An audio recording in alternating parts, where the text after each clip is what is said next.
இது பாசுரம். அடுத்தது நெய்யடை நல்லதோர் சோறும் கையடை காயும் கழுத்துக்கு பூனடு காதுக்கு குண்டலமும் மெய்யடை நல்லதோர் சாந்தமும் சந்து நம்ம ஏற்றுக்கொள்ள வேண்டும். அருளினபடியா பகவானுக்கு சமர்ப்பிக்கக்கூடிய வஸ்துக்களை சொல்றது. இது எல்லாமே இப்படியாக சூடகமே இத்தியாதி பிராணாகுதிகளை செய்வதும் குறித்ததாம். பால் சோறு அப்படின்னு சொல்லிச்சு பலவித அன்னங்களை குறிக்கிறது அப்படின்னு சொல்ற. அதிதிகள் பந்துக்கள் முதலானவரோடு கூடி குளிர்ந்து பானகமும் நீர்மோரும் கடைசியில் பருகி குளித்து அப்படின்னு அர்த்தமா.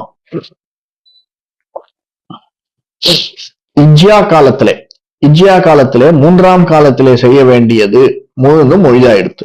ஃபர்ஸ்ட் காலம் செய்ய வேண்டியது, இரண்டாம் காலம் செய்ய வேண்டியது, மூன்றாம் காலம் செய்ய வேண்டியது அப்படின்னு சொல்றா. அந்த ஒவ்வொரு காலத்திலே நாம் எழுந்து ஒன்று செய்யக்கூடியன நம்ம முதல்ல பாசம் கீச்சு கீச்சென்றும் அனைச்சா அத்தன் கலந்து பேசின பேச்சரவும் கேட்டையும் ஒரு பாசுரத்துக்கு முன்னாடியே நான் சொன்னேன்.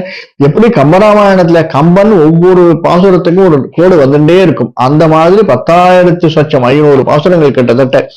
அந்த மாதிரி இந்த 30 பாசுரங்களையும் ஆண்டாள் முதல்ல சொன்னதுல இருந்து ஒரு கோடு வந்துட்டே இருக்கும். கீசுக்கு அப்ப என்ன காத்தால 3 மணிக்கு எழுந்திருக்கிறது, எழுப்புறா, 4 மணிக்கு வந்து எழுப்புறா, 5 மணிக்கு வந்து எழுப்புறா. என்னுடைய பாசுரங்களை நம்ம இந்த மாசம் மொத்தம் இந்த விளக்கங்களை பார்த்துட்டு வந்த வாழ்க்கை திரும்பி போய் பாருங்க. கீசுக்கு சென்றையும் என்னுடைய வேங்கடம் டிவிலேயே இருக்கு, இதே இதுல இருக்கு, பாசுரம் இருக்கு.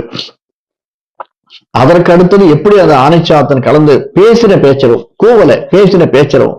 அதுக்கடுத்து நாம எப்படி நோன்பு கொண்டாடுறோம், யார் எல்லாரும் எழுப்புறோம், யார் யார நோன்பு கொண்டாடுறதுக்கு எழுப்புறோம், எப்படி நோன்பு கொண்டாடுறோம், அதற்கடுத்து நோன்பு முடித்து எப்படி சாப்பிடுறோம். அததான் அதான் சொல்றேன். இப்படியாக இந்த காலத்திலே மூன்றாம் காலத்திலே இஜ்யா காலத்திலே